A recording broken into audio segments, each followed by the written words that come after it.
Well, g'day everyone. Here we are on another Sunday afternoon Toolbox Tech Talk with me, Glenn Morris from the Smart Energy Lab. Wow, it's been a week.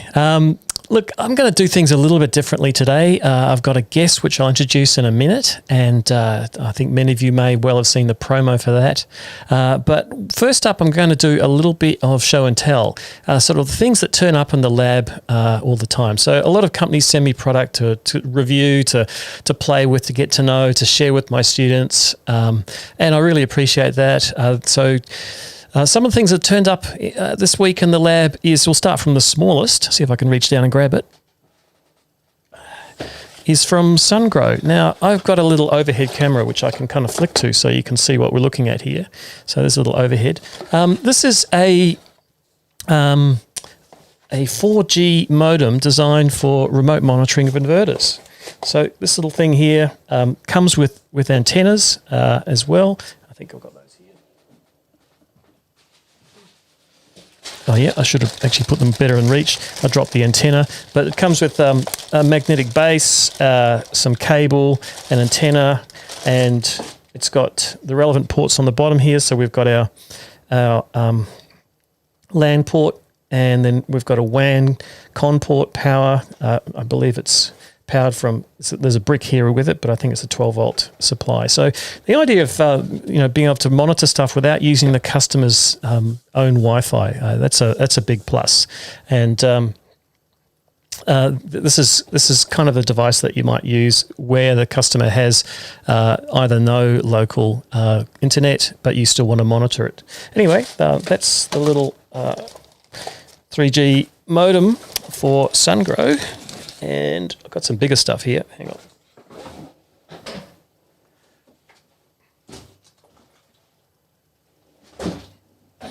Well, I didn't organise my desk very well. Now, this is not new. This is old. I just want to show you what's happening in the DC isolator world. Now, what you're looking at here is a Hrc Fuse Switch. Now, these have served us well for a long, long time as a means of isolating high current DC, and they've got a fuse and a disconnection mechanism, and they're very, very sturdy. They can hold, this is a small unit, it goes up to 160 amps. As you can see, it's quite dusty. It's an old one. I just pulled it out of the storeroom, and the mechanism requires quite a bit of force to shut. And that's one of the problems when you give it to a customer, is they don't shut them properly. But the big problem we're having now is that new battery standard mandates that DC isolators used indoors for battery systems need to be IP23 as a minimum. And written on the front here, you probably can't see it, is IP20. So as it is, this doesn't comply because of its IP rating. Used in circuits below 60 volts, the access of live parts is acceptable, IP2X. But once you go to IP23, it's about dust and other environmental ingress. So you need to go to something that's got a proper rating. So we've got something here. Whoa. Now, it's pretty big, so I'm just going to switch cameras so you can see me holding it. Oops, wrong one. Here we go. So this is a battery DC isolator built by CBI Electrical, and it's in a IP, geez, it's probably 68 until you put a gland on it, but it's IP 60 something. And inside they have a range of sizes. This is the 250 amp version, so it's 4-pole. It's lockable in the off position, so there's a lock dog mechanism here, so it can meet the requirements of our battery standard. And it's got a rubber door seal, as you can see around here. So this unit can be drilled out and glanded to, it's also got a hydrophobic plug. Means it's scared of water. Well, actually, it just means it will release water, but it won't let it ingress. It'll also let moist air out, so it won't cause condensation. So this is a high level. This is way more than IP23, but if you're using a battery system outdoors, you're required to have IP56, no water. So this meets that requirement. So this is suitable for outdoors. Got one more thing coming up. Let's have a look.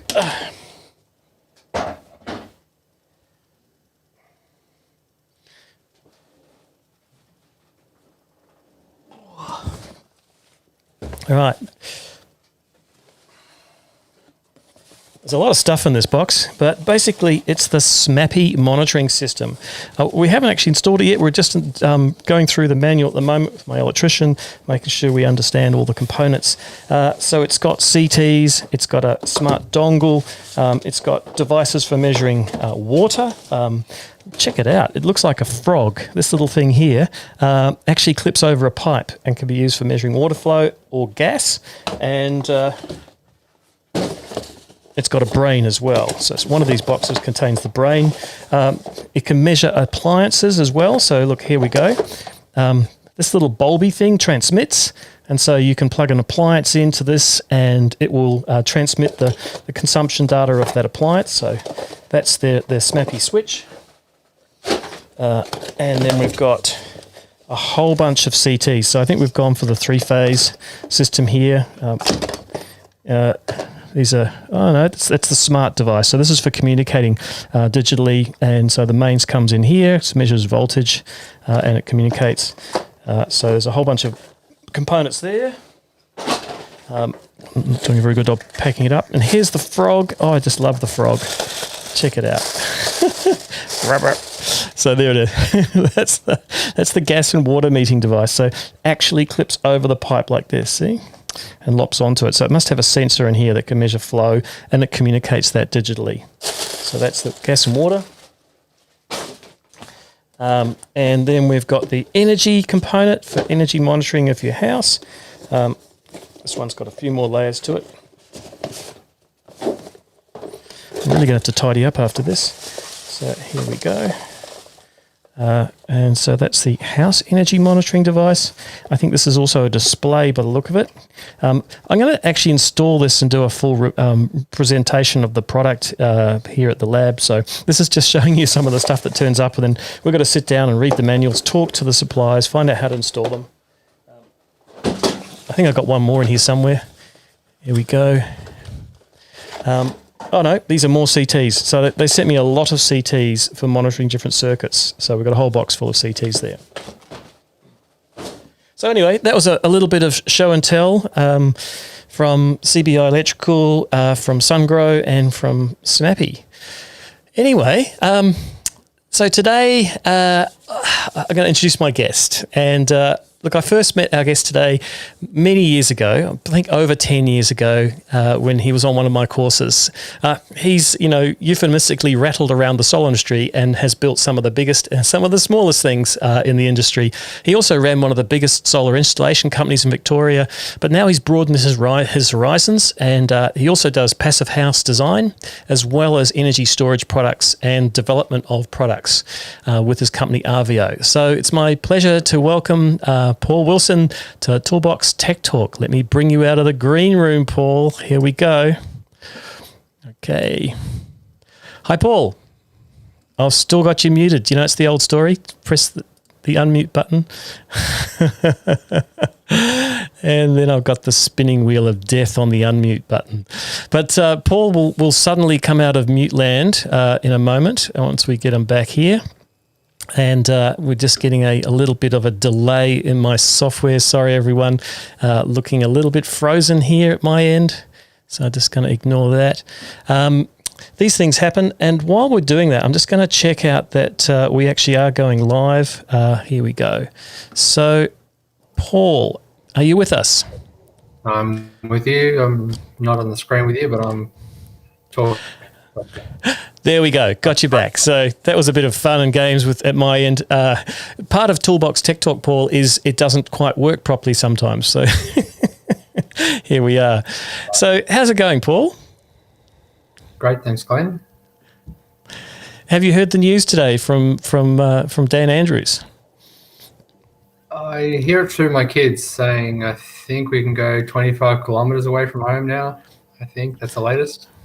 Yep. And as far as the solar industry goes, it's really good news. It's official. 5 installers can go to site as long as they're working outdoors. So that means solar's back on in Metro Melbourne from midnight tonight. So that's a big relief to all those Metro Melbourne installers. So how have you been filling your days, Paul? Well, we've been working a lot of hours. We've been developing quite a few new products to add to our suite of products. Our most recent one, which is going into production next week, is the 147 volt UCB, which is a very high powered, fast charging, long life battery. And we've been developing the Emac platform, which is one that speaks with Electronic, which a lot of you know about already. And it also now speaks to microgas turbines and air conditioners and security cameras and a few other extra items. So, and very soon to speak to the batteries as well on a cell level. So the one platform can allow people to see the inverters and the cells and the fans and the temperature and everything in one web page. Wow. So you're doing almost whole of home monitoring or installation monitoring now. Yeah, well, the air cons is a bit of a given because we're building a 20-foot containerized solution now, and to view and control the air conditioners is obviously useful, and to see the temperature of every battery and every cell voltage is very useful as well. So it sort of just was a natural progression to add them all to the same platform. Great. Well, just before we carry on, I just want to welcome all those who've come and joined us via Facebook, YouTube, and even Twitter. You're welcome to ask questions. This is a live event. We love having questions. I can bring your question up on screen, and so you might want to check spelling and stuff before you post it. I'll bring it up on screen, and then people, myself or Paul, can answer it. Yeah, feel free to do the usual things. Press the old like button in YouTube land and in Facebook. So that much appreciated. So back to Paul. Paul, not everyone would know Arvio. Give us a little thumbnail sketch of you and your company. Okay, so we've been developing software for about 9 years now, and installing on-grid, off-grid hybrid solar power systems using originally lead-acid batteries. And then we moved on to a product from Dubai called Kilowatt Lab Super Capacitor Battery. And now we still sell that product, but we also now developed our own product line called the UCB, which is the Ultra Capacitor Battery. So we develop software and we build energy storage systems. And we also have part of our company does passive house design and construction. We've only built maybe 3 or 4 homes so far, but they're all built to the passive house standard, which is the official German standard for super efficiency. So it all has this very efficient longevity design. So that's a bit about Arvio. Right. So it's passive house is much more than, just throwing some insulation in the roof and put double glazed windows in. It is. It's actually an engineered solution. As you can imagine, the Germans are very methodical. One of the rules for a passive house certified outcome is to remove 90% of the heating and cooling load, not just reduce it a little bit, but it's actually 90%. And we have to get down to about 10 watts per square meter of heating and cooling plant rather than 100 watts, which is what's on a typical home. So wow. Consequently, you can run a home really easily on solar power because you have almost no heating and cooling loads, which is your biggest natural load on a building. Look, I really love energy efficiency. It's often referred to as the first source of energy is efficiency because it is free and it does reduce the cost of everything. So yeah, that's a really good place to start, in my opinion. So Paul, go ahead. No, we just figured that if we can make a super efficient building and then put a very large energy system on it with lots of PV and lots of storage, then that's enough to run the vehicle as well. And that way you can take the vehicle off the petrol grid. Like you have yourself. I have for 5 years now. It's been a good little car, that wishy.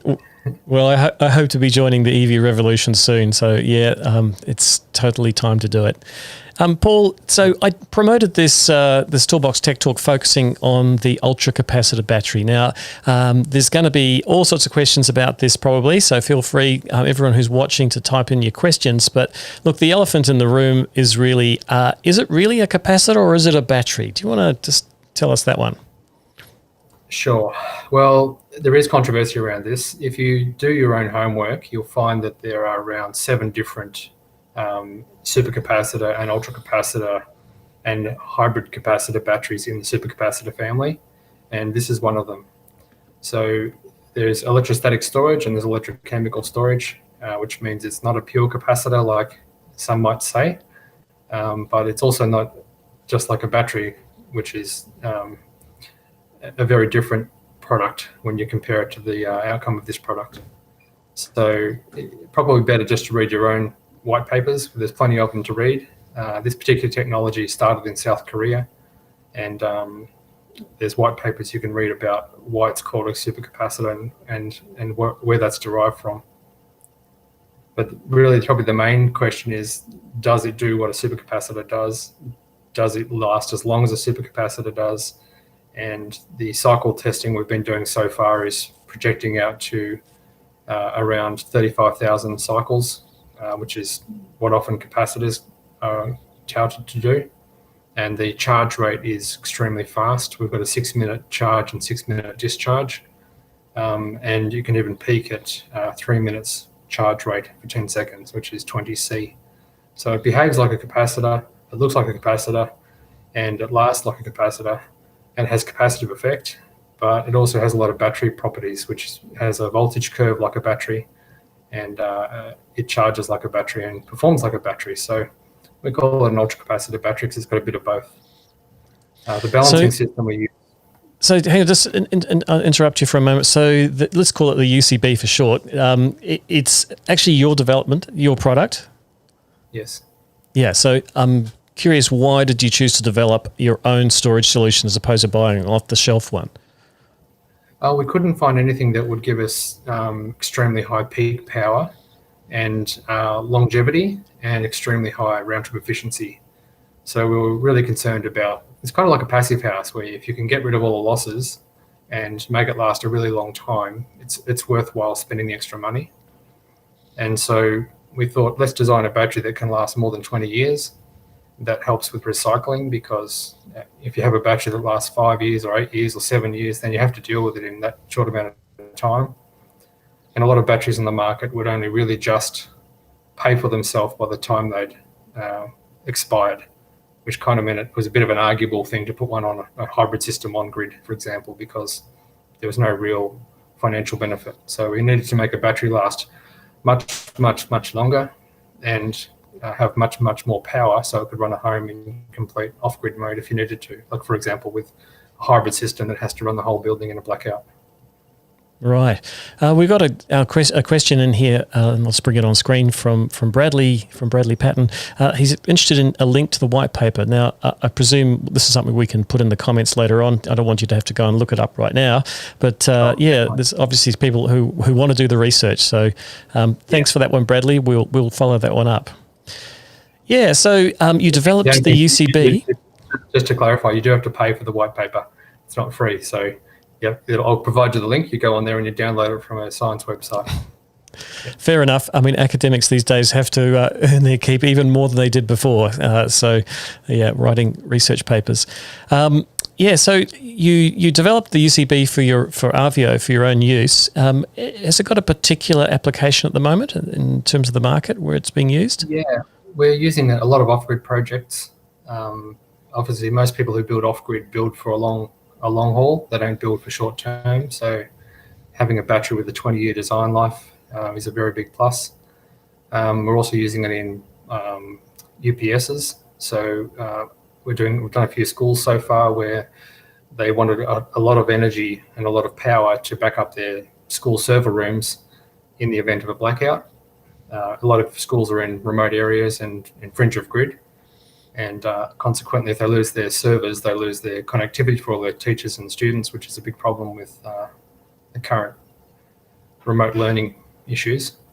We've done mobile jobs, houseboats, remote area jobs. We're about to do a coal power station, so we're solar powering a coal power station's admin and workshops. Is there a certain irony to that from the customer? I just love the idea of this project just because of the fact that it's a coal power station, and you know, 0.5 kilometre from the solar power system is a coal pit. And the reasoning, the logic is that the whole site runs on a diesel generator, and it's too far to run a cable from the generator, the coal generator, to their admin buildings to make it economically viable. It's cheaper to do solar. So probably the first solar powered coal mine in Australia. Yeah. I think. So I think you could pitch that to the PR people as you're providing them with reliable base load. That's right.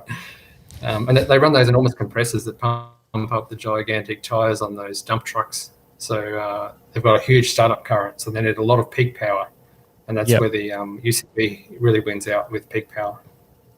Yeah, cool. Well, look, we've got a bit of a treat for the audience.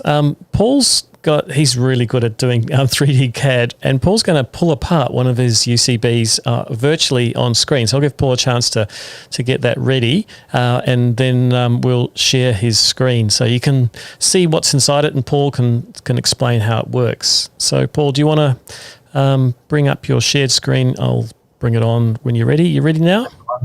Yeah, okay. Here we go. So this is the latest Titan 147 6 kilowatt hour. So it's 6 kilowatt hours of storage. It weighs just under 100 kilograms, and it stands upright on the floor, or you can lie it on this short side here. So you could lie it down on a rack and have a row of them. The product is designed to charge in a short period of time. It's got a built-in molded case circuit breaker in the top, which is 250 amps.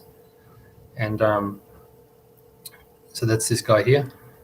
It's got a centrifugal fan here as well. The centrifugal fan is used to pressurize the vessel with fresh air if we are running at really, really high rates of charge and discharge. All of the bus bars are made of solid copper, which is Cu 1220 copper. Typical cross-section area is about 100 square millimeters for all the copper parts inside. And we've got here balancing boards with pure supercapacitors on them, as opposed to the hybrid supercapacitors in here. So these balancing boards have got two pure supercapacitors on them, which do the equalization between the cells.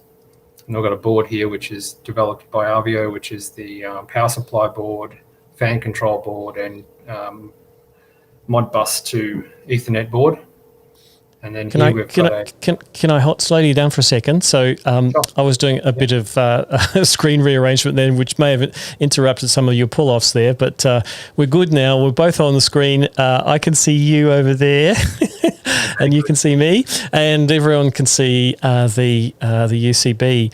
So you were just assembling it piece by piece. Now I note before we went on air, I was asking about those connectors, and they looked a lot like Amphenol connectors because previously you used solid copper bar.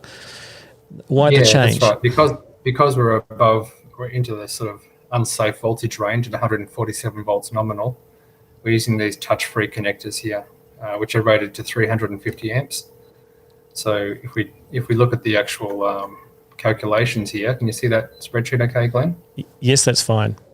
Yeah, on the right column over here, you've got 6 kilowatt hours of energy storage, 250 amp MCCB built in, and a peak charge rate of 36.8 kilowatts. So that's before the circuit breaker trips. And we did that just to try and get some control because it's otherwise too powerful for most applications, and you start to have other issues when you start to parallel too many of them. How many battery modules is that? That's one. So it's 6 kilowatt hours, that one battery module, and 36 kilowatts of power. Yes. If we take the circuit breaker out, or if we increase it, we can also do a 500 amp circuit breaker. Or if we take it out completely, we hit 117 kilowatts peak. And that's continuous supply, as in that's the peak of the continuous rate of charge and discharge, which is a 6-minute rate. And yeah, it's a very, very powerful battery, but you don't need that much power normally. Normally you need more energy before you need that much power, so we've constrained it to 36.8 kilowatts, and then you just keep paralleling them until you get the amount of power you want and energy you want. Gotcha. So going back to your pull apart, that's the fan, sorry. Yep. Yeah, that's the fan, that's a centrifugal fan. We use a centrifugal fan rather than an axial fan because centrifugal fans can create more static pressure, which is much better for weaving air through the tortured path through the battery. Right. We go across to here. We've got that looks like the sort of fan you see in a laptop computer. Is that a centrifugal fan? Yeah, that is. But they are, and the reason they're that shape is because they need to pressurize the air through the laptop whereas an axial fan can get good airflow, but it doesn't have a lot of pressure. There's two components to a fan's airflow. This is Gotcha. the PoE board here. So the balancing system is actually powered by a PoE switch, and we did that so that the You better expand that acronym for people who are not familiar with IT terms. Okay, so PoE is power over Ethernet. And instead of powering the balancing system from the battery, we actually power it from a remote PoE switch, which is just a typical Ubiquiti switch or Cisco switch or D-Link switch.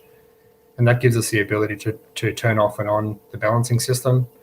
It also gives us a path for the data. So we've got cell level monitoring. So I'll pull up that on the screen. Here we go.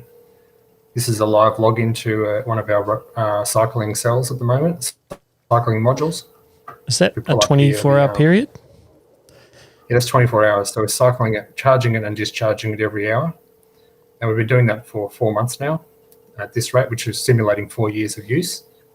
And after 4 years of simulated use, we've had no degradation of capacity. And that's at 1C or C1. You can say it both ways. You can see we're keeping it really hot too. So we're keeping it at 47 or 45 degrees Celsius. And on the way down, when it's emptying, it's getting cooler and it falls down to 43 degrees. So we're keeping it really hot to simulate a bad environment, like a remote hot environment. And we're charging and discharging every hour. So I can go back to a previous week here. It looks quite funny when you see a week. It's a week of charging. And I go back to a previous month. Wow, you're really thrashing it. I don't suppose you have one of those cells lying around on your desk, do you? No, I don't have one here. No, sorry, I'm at home. Oh, yeah. You can see if I pull up the actual cell level monitoring here. Yep. You can see at the bottom of this graph, you can see I've got the voltage of every cell inside the pack here as well. So we're sitting at average of 2.6 volts, 2.64, 2.65 volts per cell. So you're monitoring at a cell level? Yeah, every cell, every module, every temperature in 3 locations in the pack. Yep. And because of all of this monitoring that we do remotely and all the remote alerts we've been able to extend the warranty out. So we're offering a 20-year warranty for people who accept a maintenance plan, which includes a monitoring fee. And because we can see the health of every cell and every module for the life of the product, we could preemptively maintain a product. If there was ever to be a fault, we'd see it occurring well in advance.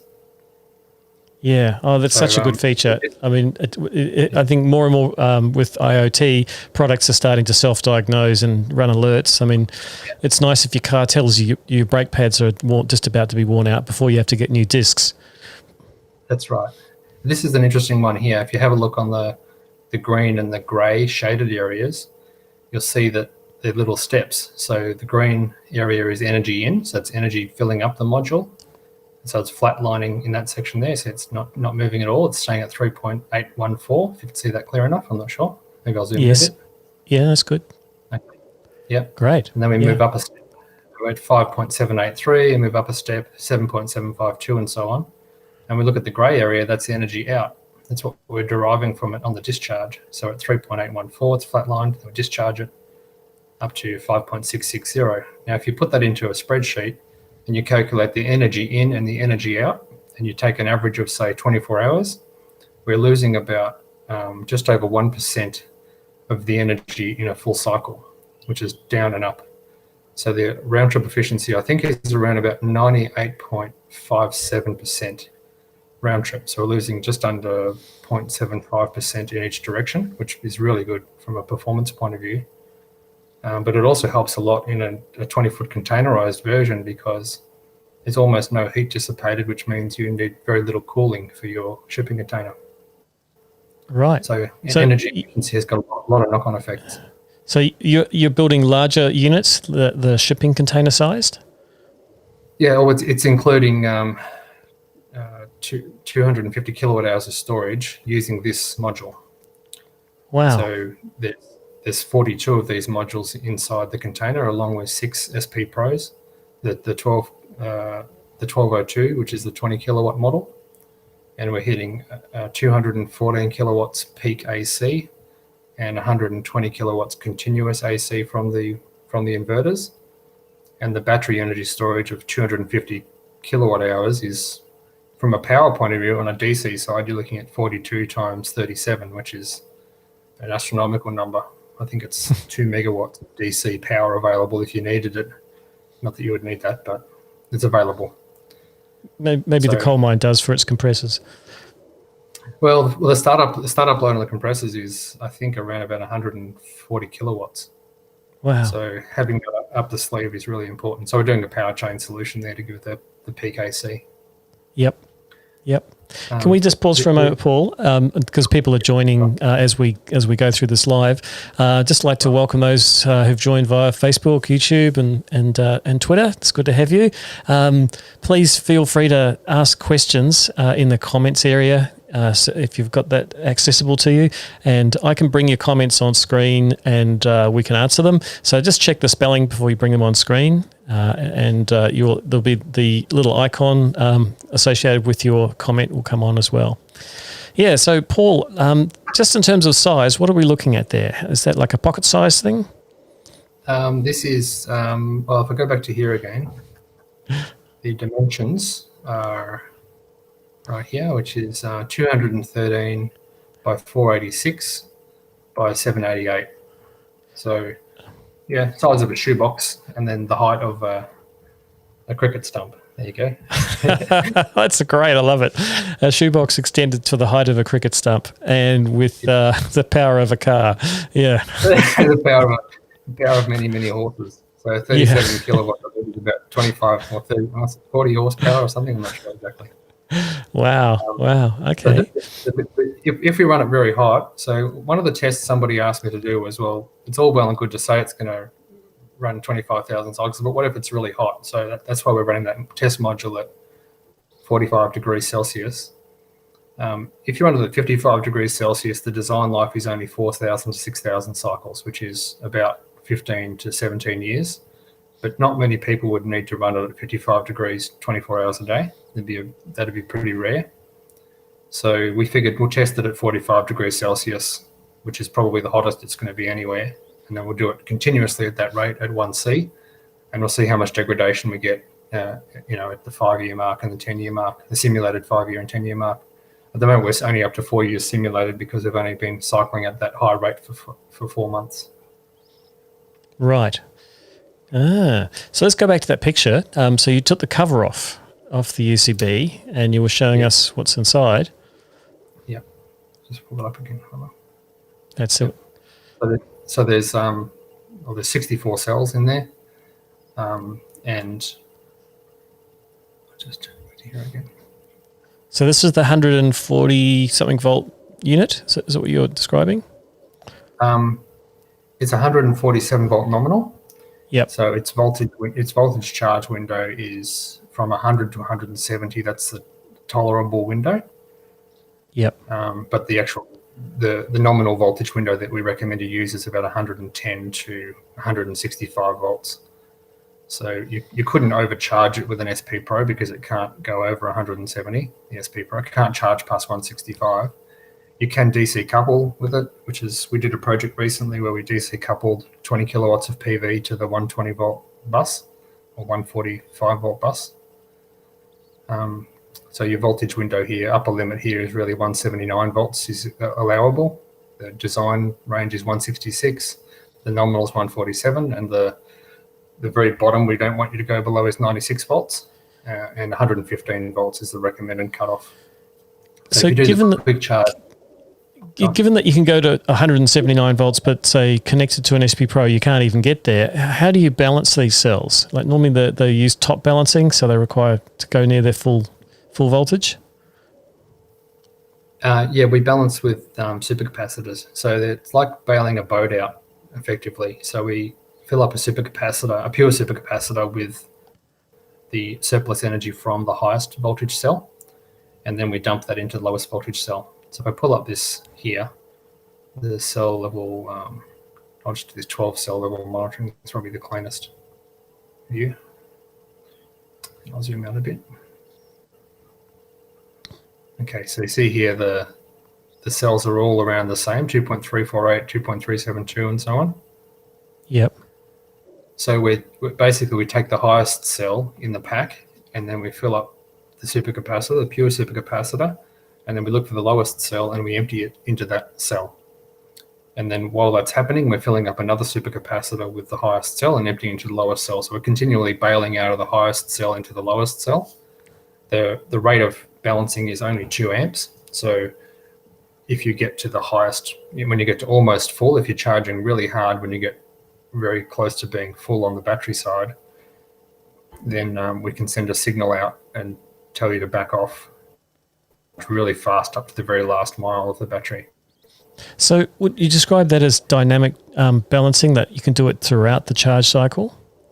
It does it all the time, and it's powered by the PoE. So the controls are powered by the PoE switch, but the actual balancing energy is coming from the highest cell in the pack. So it's continuously doing it as long as the system's connected to the PoE switch. So there's no need for any absorption or equalization phase for balancing, like top-level balancing might require? No, you don't need to do that. You can, when you set up your SP Pro for charging, you just set it to a full charge all the way through. You almost couldn't charge the battery too hard. You don't have to limit it. I think the SP Pro limits you to 2 times the, I think it's 2C or 200% of the amp hour rating. But we can tolerate 10C. So that's why you can charge with a DC coupled solar power system if you want to charge much faster. So the fastest we've been able to charge it is 6 minutes so far, and then we get close to the top. As soon as one of the cells goes high, we just tell the inverter to back off and say, stop charging so hard. I can't balance that fast because I don't have that size balancing inside me. We do have a larger size balancer available, which is 10 amp rated, but it starts to get quite expensive if you want to be able to balance that fast. Yeah. Another follow-up question. So you've shown us the high voltage version, the 147 volt unit, and this one appears to be a 55 volt 12 cell. Do you do any other sizes? Yeah. So within this range here, I'll just write this here. So the first model we have, if you start on the left over here, is the 6.9 volt model. Which is right here. Is it the same physical form factor, or is it a small unit? No, it's almost the same height. It looks like a. I can pull one up if you need me to, but it's the same. Almost, it's 233 by 210, and it's it's 665 tall. So it's a shoebox, but not quite a full cricket stump height. If you've ever installed a 1,000 amp hour tubular plate lead acid battery, the typical lead acid battery you put in a PV system from the last 20 years, it's the same physical size as that, but it weighs much less. It's only 43 kilos, not 75 kilos. And so we have a range of voltages in that series. We've got 6.9, 9.2, 13.8, 18.4, 27.6, and 55.2. So it's the same module, same number of cells. It's just we parallel in series in a different configuration to get a different voltage outcome. And you can series connect these modules as well. So you can take four of the 13.8s and put them in series, and you end up at 55.2 volts. Or 2 of the 27.6s at 55 volts. Or recently we had a guy who wanted to run from 40 to 57 volts, and it worked out better for him to take 7 of the 6.9s. So he had a really good voltage window to suit his older inverters. His new inverters couldn't get past 57 volts. So he can be pretty flexible. I had another guy contact us about a 36 volt system, or you could just do 3 of the 13.8s. So Gotcha. Basically you can series and parallel any number of these modules to get to the amount of voltage you need and the amount of power you need. These ones are 800 amp fused, so they have very high peak power. Great. Can we go back to the 3D picture for a second? We've got another question from Bradley, so I'll just bring that one on. So Bradley asks, what happens if you lose communication with the inverter? So there's a built-in shunt trip inside the MCCB. So we can fire the circuit breaker to turn off, and the boards inside here work autonomously. So within our software, there's 2 processes there's one main processor in here, which is a Arduino processor, and it monitors the battery. And if it sees something's wrong, if any cell is outside the voltage window that it wants to be in, or if there's too much power coming through, there's also a current sensor in here, which I haven't shown you yet. I'll just move this other way. Where is he gone? I just love watching you pull it apart. Oops, turn the outside off. Just see if I can find him. Where's he gone? He's under there. There he is there. So this is the current sensor. There. So it's a transducer? Yeah, it's a 4 to 20 milliamp current sensor, and combined with measuring the voltage inside the Arduino processor board, we can fire a shunt trip into the MCCB and break it off the bus, so it can't take any more power from outside, and then you have to manually reset that. So we did think about having a motorized reset on it, but we don't think it's necessary. Like, it's extremely unlikely we'd ever need to trip the circuit breaker, and if we did, there'd have to be a very good reason for it. So that can happen autonomously, or it can happen remotely via the comm system. So I think a parallel question, this is me, not Bradley, but thank you, Bradley, is so can your batteries be used without communication cables to a charging source like an inverter or an Mppt? Yeah, you don't need to have comms to the battery because it's typically more powerful than the inverter could ever push or pull from it.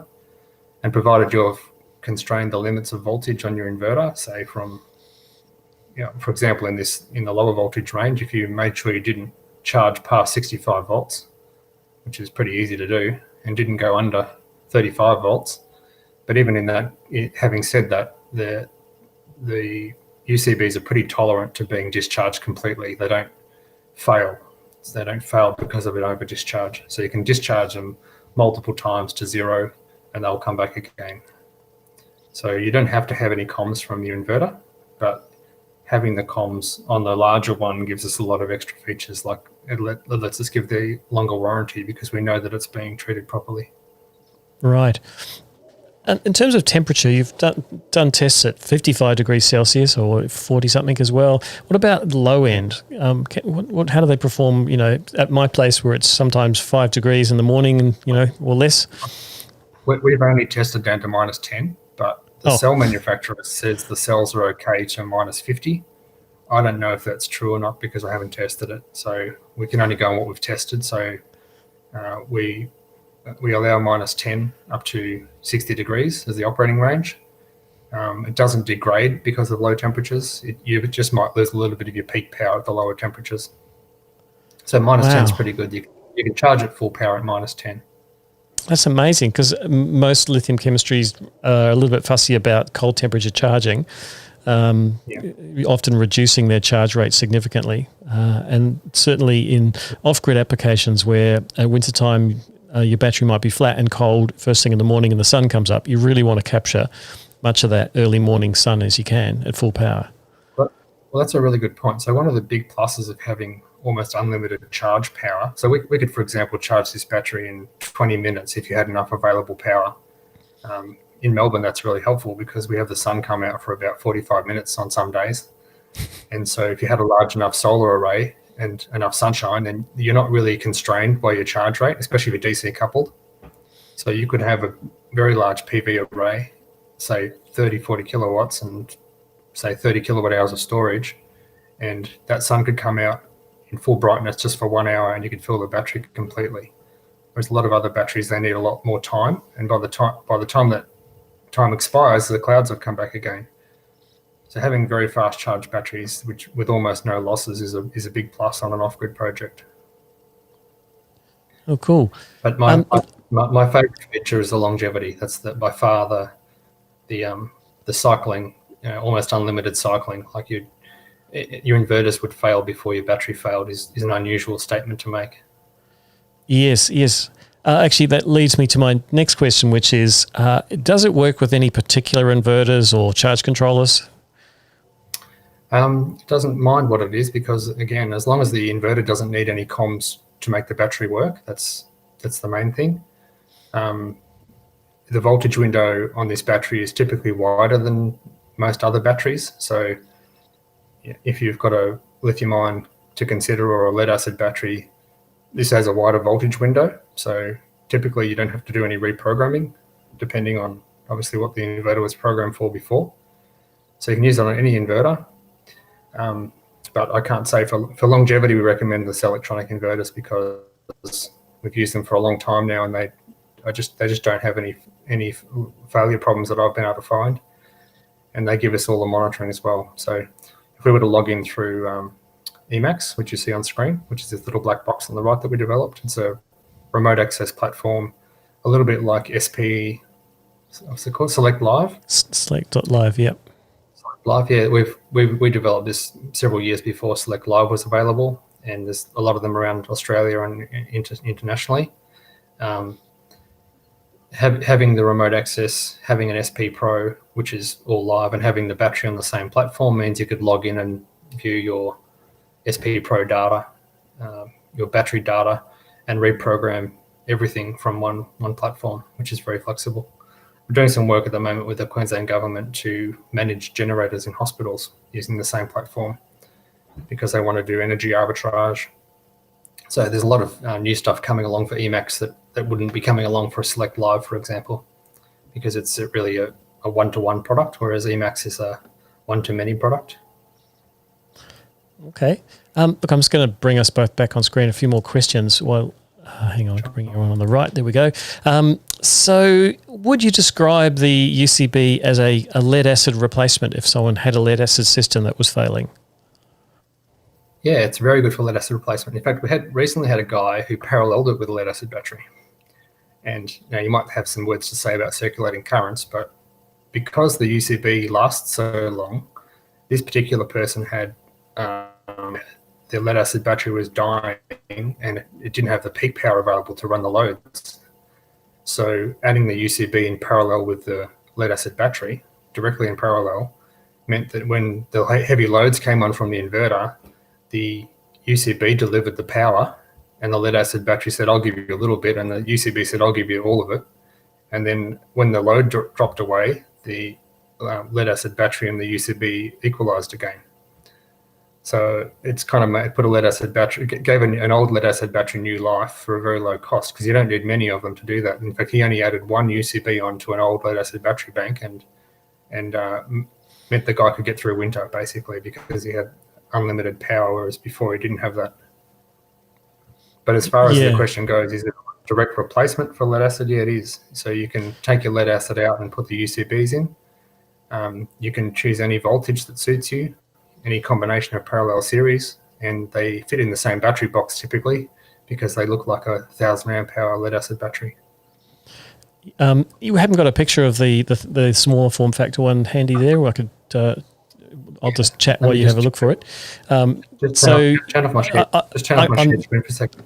It is turned off, yeah. So I'm just going to solo myself for a second while you have a look for that. So I can see, Bradley, there's some pricing questions. I think we'll leave the pricing questions to Paul directly, not on the live, but you can talk to him about that. He's can be contacted through arvio.com.au, arvio.com.au, and ask about any pricing costs for components. But what I wanted to share, based on what Paul just said about lead acid replacement and paralleling with lead acid, I've done a little bit of experimentation with this with a few different combinations of old lead acid and new lithium, advanced lead acid, the sort of the hybrid supercapacitor, and it's true. There's definitely a way of stretching the legs on a dying lead acid system by paralleling it with you could say a high performance battery. So just to get a bit more scientific about it, I put separate I use the Victron BMVs, the battery monitoring devices with their own shunts on each of the two battery systems, the lead acid and the lithium, so I could measure the currents during charge and discharge. And there was a little bit of crossover at some point where you would see current going from one battery to another because of impedance differences, but actually it was quite small. And it wasn't dangerous because you are required to have individual string overcurrent protection. So, if you had a very large system where you might get some high currents flowing between the batteries, it can never be such that it could damage one or other. But it did mean that the low impedance you could say high performance lithium was doing most of the work for the first, X% of the state of charge. So you end up putting the lead acid system out to pasture. It was hardly doing any work at all. And it meant for customers who had a failing lead acid system that still was working, but they're not ready to cough up on a whole new battery storage system, it meant you could easily give them a sort of second life, as it were, even a way of sliding off lead acid onto lithium progressively. I mean, it's not unique to any particular type of lithium. Many self-managed lithiums can do this, but it is a nice feature to have, that you can parallel the two together. You've got to be aware that there will be voltage limits for both types of batteries, both high and low, and you've got to stay within those parameters for both of them, and that may be a compromise, certainly in terms of, are you adequately balancing the lithium batteries? If they're top balanced, for instance, are you going high enough? In the case of the UCB, not a problem, because they do dynamic balancing throughout their charge cycle. And with the lead acid, are you undercharging the lead acid because the lithium might have a lower peak voltage than, say, a flooded lead acid battery system? But the caveat given there, as long as you're within the reasonable parameters for both of those, it's quite doable. Now, I can see in my little side window, Paul's looking for some pictures. Just let us know when you're ready, Paul. I've got one here. Yep. Okay. Happy to bring that on? Yep.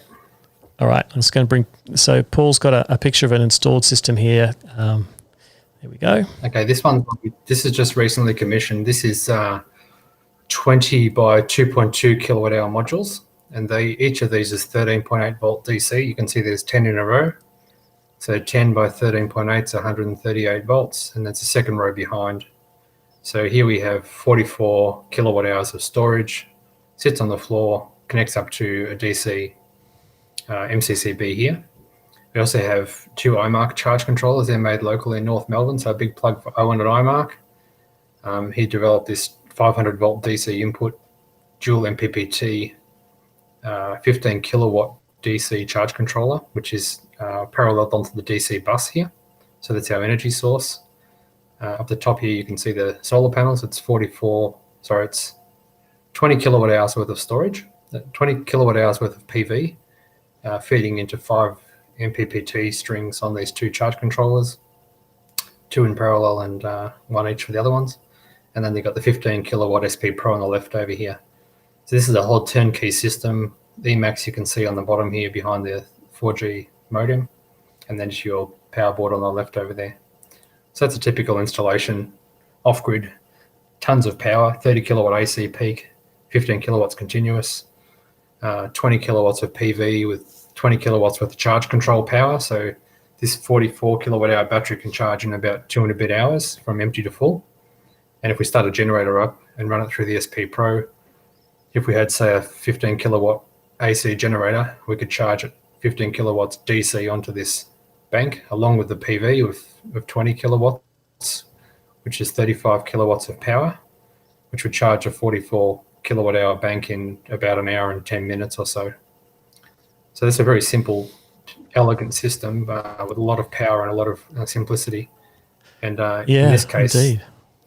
Yeah, it's just very simple to install. You basically, each of the modules is just paralleled internally with series connected internally with a copper bus bar.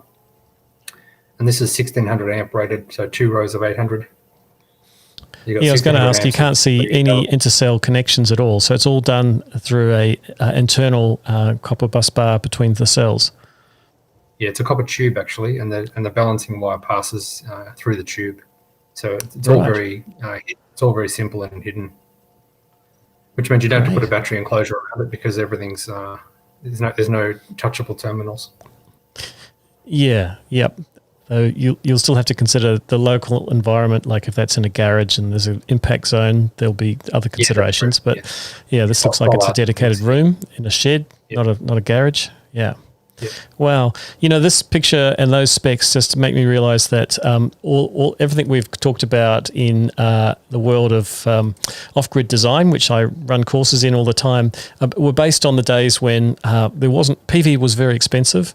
PV was quite small. You sized things just enough to do the job, and you tried to afford enough battery storage to get you through 4 or 5 days of bad weather, and let that small PV system recharge your battery pack. But now with low costs of PV, falling costs of storage, and oversizing of PV significantly compared to what notionally you might require, you can do what Paul just described, which is do a really fast charge with a large PV system. So you can really pack that power in if you've got the right type of battery and the right size PV system. This one on screen now, Glenn, can you see that okay? I'll bring that one back up. This one's an all-in-one cabinet we built. We call it IDS, the Independence Day system. So this one here is a computer rack cabinet, which is 0.6 by 1 meter by 2 meters tall.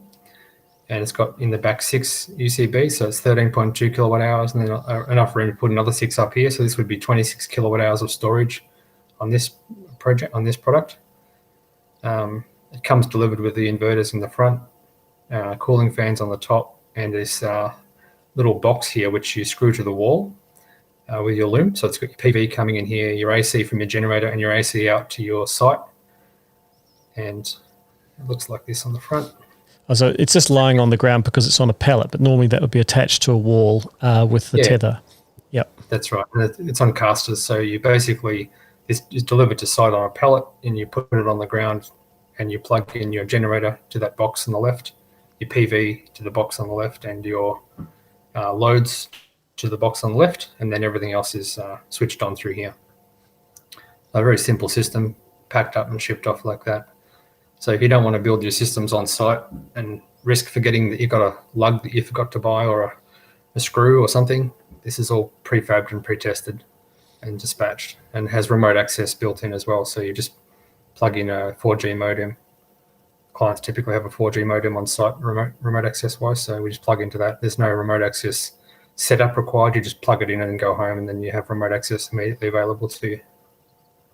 Wow. Look, I'm seeing a big trend in the industry towards pre-built solutions for lots of reasons, but this is a strong one, which is for off-grid installers, doing all this on site, taking all those components and hoping that you've got every lug that you need to some remote area and assembling it is a recipe for disaster.